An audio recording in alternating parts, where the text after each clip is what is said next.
Well, another e-bike review. This is going to be an unboxing and first impressions of the Aventon Abound LR. Now, this bike came out a few months ago. I think it was in March. I am so stoked to review this e-bike because if you don't have a car, let's say, or if you have children, you're a parent trying to go on more bike rides with your kids, or if you like to go to farmers markets a lot like I do, pretty much if you need cargo space, right, and you need a powerful motor, and you need space to be able to have your kids on the back seat or something, this e-bike fits so many categories and has so many features.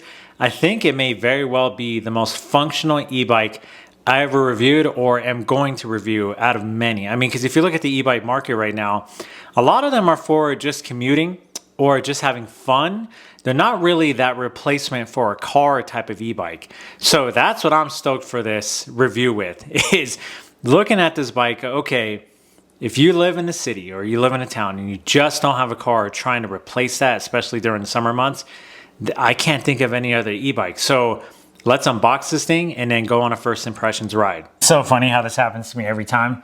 But when you put the right pedal on, you turn it right, like normal, to tighten it. But on the left one, you have to turn left, if that makes sense. So in order to tighten it, you got to go this way.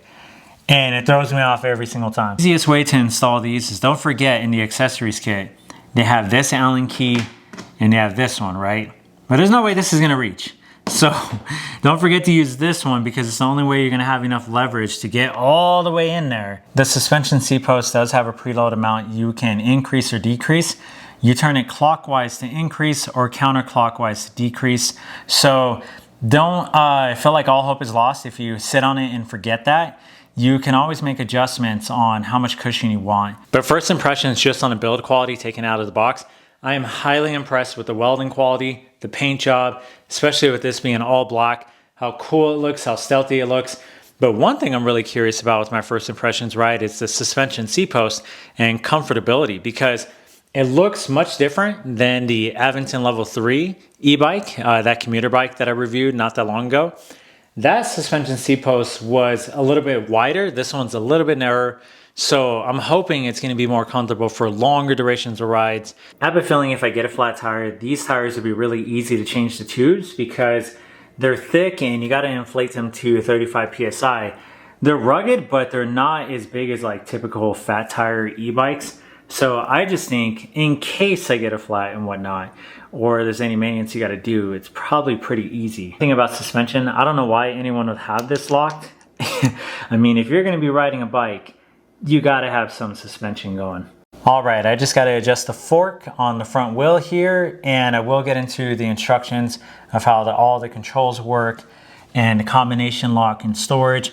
Everything else later on with this first impressions, but at this point, let's go ahead and take it outside. This is a heavier bike than I'm used to. It's 88 pounds, 440 pound payload, IPX6 water resistant, so there might be some rain. I don't think so, but even if there was, you're covered. Like, it's enough to cover some waterproofing. Doesn't mean you submerge this e-bike, but the electronics should be safe. So the brakes already feel strong. I haven't even turned it on.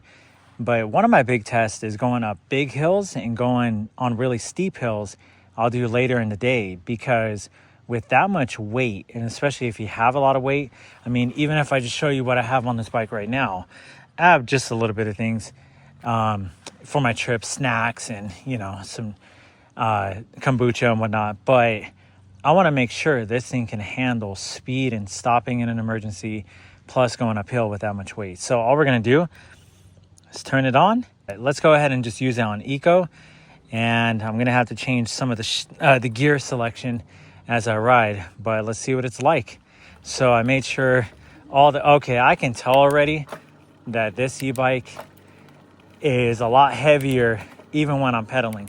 Not because it's necessarily super hard to pedal, because you gotta remember, this is a 750 watt motored e-bike on the hub motor, so it's not a mid-drive.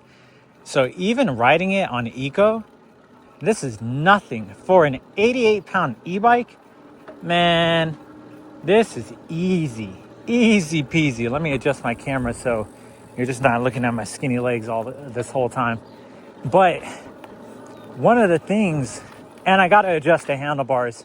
The seating is perfect for me in terms of the pedal stroke and how comfortable it is. But I'm literally just going on first impressions. I walked out of my house, walked the bike to the street, and I'm just cruising. You know, I'm just seeing what is it like with the pedaling, the strength of the motor, the gear selection. Gear selection is really smooth, very fast. Let me even lower it.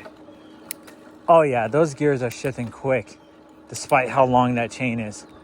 Easy, easy, easy. I'm telling you, this e-bike is built crazy well. And actually, as a matter of fact, because I'm about to hit a very busy street. Oh yeah, okay. Even though I was not going fast, I was going what? 8 miles an hour, 10 miles an hour. Feeling the brakes, first time stopping with these brakes. I can tell they're strong, but now my distance management is going to have to be more, I'm going to have to be more aware of it, because I'm used to riding e-bikes that are 65, 75 pounds. And that 10, 13 pound difference makes a difference, but it's really the length of the bike too. So I felt that it did take a little longer to stop, even just on eco. So I can't imagine going 20 miles an hour or going down a hill 30 miles an hour with this, and that being a safe thing to do. You know, with other e-bikes, yes, but not this one. This is a hauling utility bike. This is not, it's like the difference between driving, you know, a big truck and a little sports car is almost what it feels like. You're going to have to be aware of those things, distance management, and you're going to have to go slow in the beginning and testing things out, even though it has a really strong motor. Like, let me even do that again. So yeah, the brakes are strong, but I got to be more aware. So let me go ahead and just use the throttle again. No pedaling. Oh, God dang, that's a strong motor. 750 watts. God dang. Yeah, this is going to be fun. Just on eco, like the pedaling is so easy. It's almost a little too easy. I can't imagine going to turbo. Like, it's too easy on eco. Whoa. Hey there. So I can't imagine going on sport, or what was it? Sport and turbo? Yeah. This bike's gonna be like nothing to ride. Okay, steering is totally fine. It's not like there's that much of a difference, you know, and I could see why they use the little tires when it comes to this e-bike in particular, because fat tires would not be a good thing. You know, fat tires just would not make sense on a bike like this at all. So, okay, 14 miles an hour using eco, 16. I'm just gonna get a gauge of how it feels to, like, how much of a workout am I really getting? You know what I'm saying? So it's not really that much of a workout, and I got to make some adjustments, honestly, which I should have done a better job of. But honestly, I was too excited. Like, once I had the seat right, I was like, the handlebars should be fine, but I got to raise them up a bit. So let's see what this is like. If I have a hill coming up, and that's when I'm going to use the different gears to see how much easier it makes it. I don't even think, I mean, you got to think, with pedal assist, you almost don't even need to use the gear selection. You know what I'm saying? Because with pedal assist, you can just, like, let's even use the throttle first. Oh man, this is nothing. With that set, oh my God, there is some glass. Can't get a flat tire already. This is nothing, man. Holy ish. I don't cuss on my channel, but boy, I almost did. Holy snap. That was nothing. I rode that hill on 3 other e-bikes, a hay bike and 2 other Aventons. How easy that was on sport mode to just go up that little hill. It wasn't even necessary to go on sport mode. I could have just went down a couple gears. Because even pedaling right now on level 6 of the gear selection, this is a little too easy. Like, I ain't feeling nothing. Actually, I need a little bit more. You know, a little bit more resistance to get the speed going. But I am so stoked to see how powerful this bike does at the farmer's market. And I'll make a whole separate video for that. You know, literally just taking a trip to the farmer's market and getting a huge haul and seeing what it's like. So I've yet to even do, I have no, I mean, you can even hear how I'm talking that I'm not tired out at all. You know, and I'm at 62% battery life. So, and I really love the display. This is so much better not having a display in the center. This is so much better. All right, y'all, let's go ahead and do a brake test. So I'm just gonna start pedaling and then stop as fast as I can. Let's get this going quick. All right, let's stop right now. Ooh, that was actually really good. I know there's a lot of busy cars around, but that wasn't that far of a distance. And I would say my favorite thing about how well it stopped just now from 20 to 0 with a 750 watt motor was the tires didn't squeak, the brakes didn't squeak.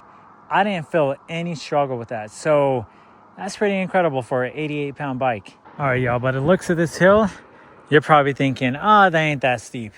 But trust me, it's a steep hill. So I'm gonna start with the Eco, and I'm gonna go ahead and go to Turbo and Sport to see how well it does with this motor. So let's go ahead and get going. Just on Eco right now, you know what I'm saying? If you see me down, I'm not in that good a shape, so don't hate me too much. All right, I'm already gonna have to downshift. Oh, I mean, it's doing well on Eco, but this feels like a normal mountain bike. All right, let's go to sport mode. Okay, sport mode. This bike can handle sport mode. Easy. Okay, this is easy now with sport mode. I don't even need to go to turbo. The motor with the weight of this bike is more than strong enough to hit this hill just on turbo. But I do gotta say, it still feels like a workout because this is a steep hill. I don't know the exact grade of the incline, but let's just say coming down this hill, it's a lot. You go pretty fast. You can hit 35 easy, sometimes even 40. On the level 3 Aventon, I hit 40. So not totally out of breath on gear 7 in sport mode. So I'm thinking, all right, with this steep of a hill, if you're elderly, you should be able to hit hills like this pretty easily. And I mean, there's some elders that are in way better shape than me. So I don't mean to say this is an age thing. All right, it may sound obvious, but with the bike this heavy and with the all e-bikes, I'm telling you, if you get an e-bike and it's your first e-bike, just realize that the brakes work a lot different than other bikes, you know. I mean, they were very strong. It was a little too dangerous for me to talk and record how fast I was going. But you're going to wear through your brakes a lot quicker. And it's kind of interesting how a lot of people don't say this in e-bike reviews, that the brakes are not that expensive too. You know, I mean, for my Cinch 2 model, I'll have to look up how much these are. I could probably show it on the screen. But my Cinch 2 model, for front brakes, it was, or for one pair of brakes, it was $10. So, and it took about 2,600 miles before I considered changing them. Because, yeah, you notice that delay in stopping power and how strong the brakes feel, etc. Like, you notice it over time. Now, what do I think about the whole control panel? Everything about this. I love it because it gives you everything you need in a smaller package, right? So you have your walking assist. If you hold this down, you hold this up, you turn on the lights, and then, of course, turn signals. If you hold the plus and minus, you get every kind of setting that you need. You know, you can clear your trip, battery lock, bike lock, display unit, brightness, everything. But one of the biggest things is setting the date and time, because you just never know. Like, if you don't have an Apple Watch or anything, you know, it's cool that it's such a simple thing to add, and they actually added it. And then, of course, connecting to the app, which I can go through an entire review just on that alone. I mean, the controls are very, very simple with setting your password and everything. But do I like the way it looks as well? Absolutely. I mean, I like how you can see all your pedal assist. Of course, like I was saying, I feel like Sport is beyond enough. Turbo's taking it to the whole next level. It is a little small. I don't know, maybe some of you would need glasses. To me, I can see it just fine, even though I wear glasses. The only thing I would say when it comes to this whole thing, the throttle and the gear selection shifts, I mean, the brakes are absolutely phenomenal with the Tetra brakes. But the thing is, I wish this was by default on the right, with the throttle because when you're taking a left, you know, I don't know about you, but rights are way easier where I don't need the throttle, but lefts I do because I have my hand out to the left. And there's something about pedaling one-handed that feels more difficult than with both hands, right? That's the only thing. Otherwise, I love that it's right here and not in the center. It looks so sleek. They did a phenomenal job with this. With the torque sensor, it's you start to pedal and you got to keep pedaling, like using more of an exercise, using more of your leg strength, even though it's an e-bike. Whereas cadence, once you pick up momentum, especially when you're going like 20 miles an hour, it stays easy to pedal, and it's almost a little dangerous. So, and unfortunately I forgot my little neck strap for my phone, but I'll just show you just going like 10 miles an hour. Like you'll even hear the motor going really quick. Like look, it's already picking up speed and I barely started pedaling.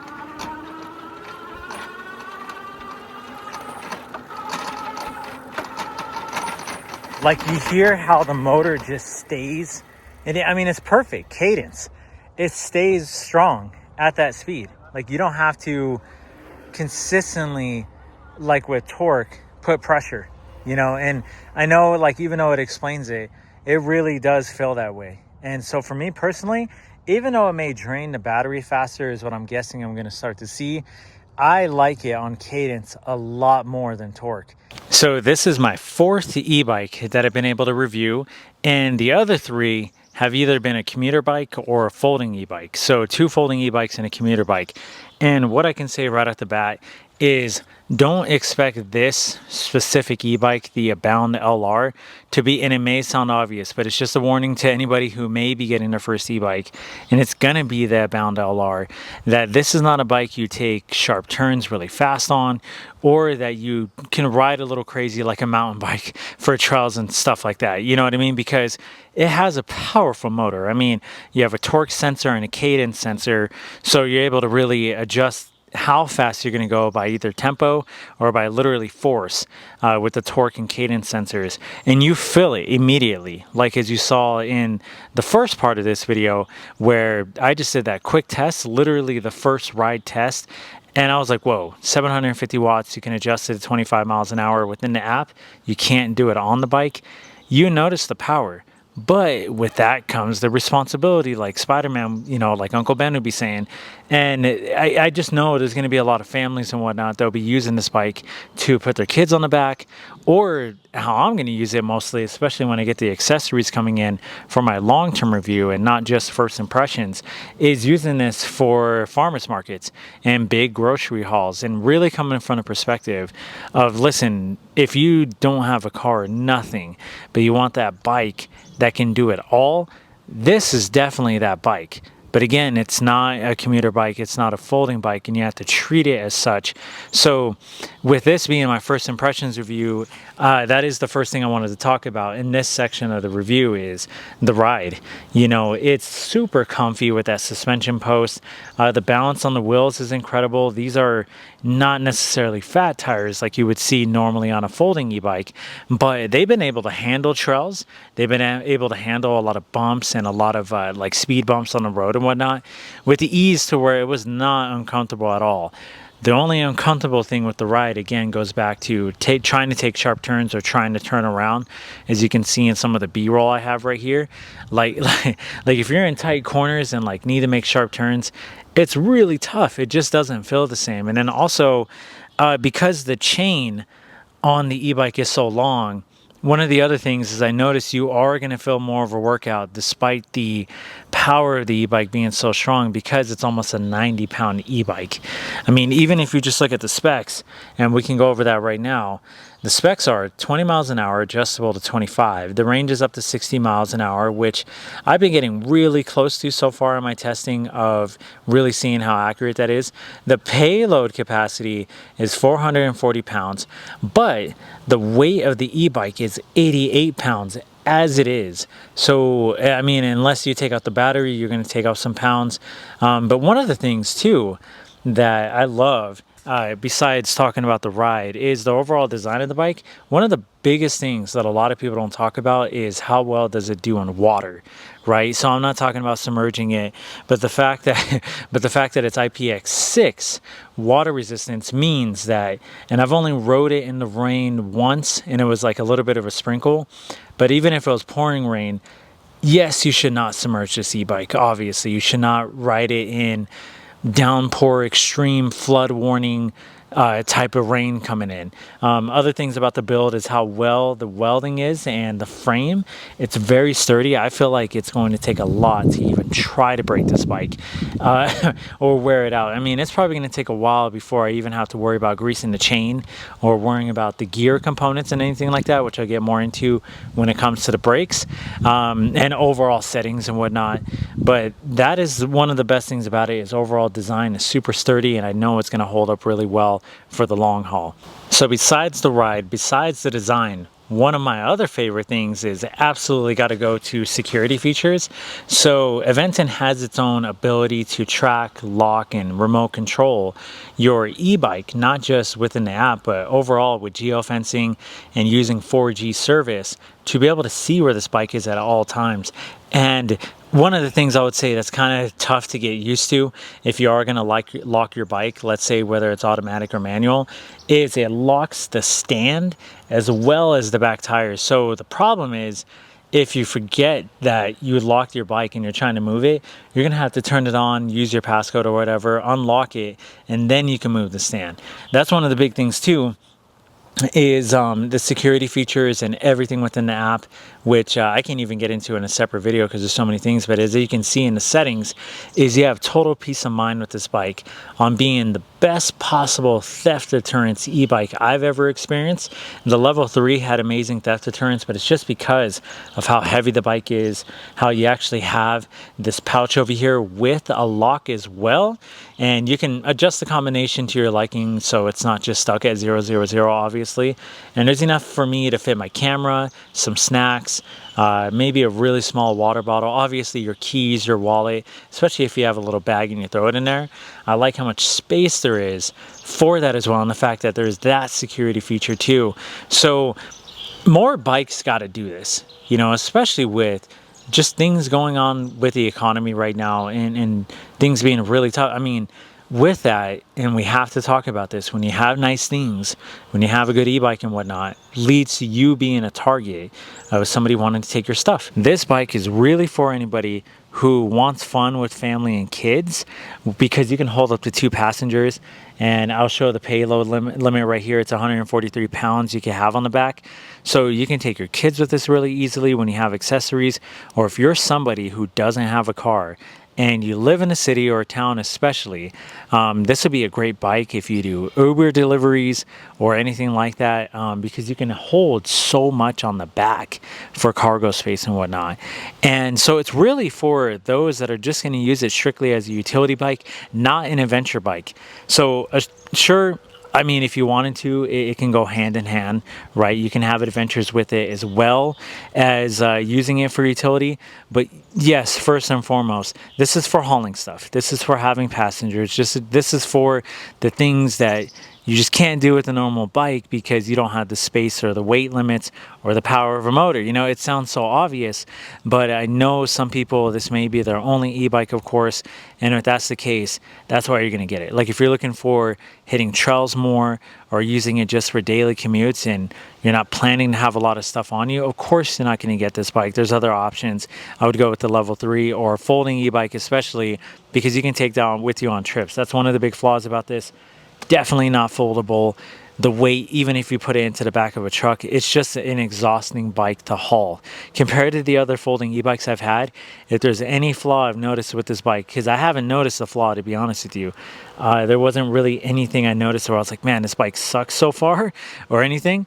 It's just that. It's the fact that it's so big that you can't really commute with it easy as far as those in-between moments, like putting it in your car or when you're locking it up. It's always the biggest bike. Every time I went somewhere to lock this bike up, It's always the biggest bike on the bike rack, so I had to find somewhere else and like lock it to a pole. It doesn't fit easily in the spots, you know. It almost feels like you're parking a dang motorcycle, you know. But that's the beauty of it too, is that's the type of bike it is though. So you got to be cautious of that, you know. But with it being 88 pounds when I'm used to 65, 70 pound e-bikes, that difference in weight makes a difference. So there's going to be a long-term review coming of this e-bike. So just stay tuned. You know, give it about a month. I want to put like a few hundred miles on this, which I usually do, to really test out the brakes. And the brakes are strong and amazing and everything. To really test out everything to see, okay, let's wear it down for real quite a bit and see what ends up happening. So thank you for watching this first impressions. And yeah, like and subscribe if it was helpful. And I'll see you guys on the next one. Peace.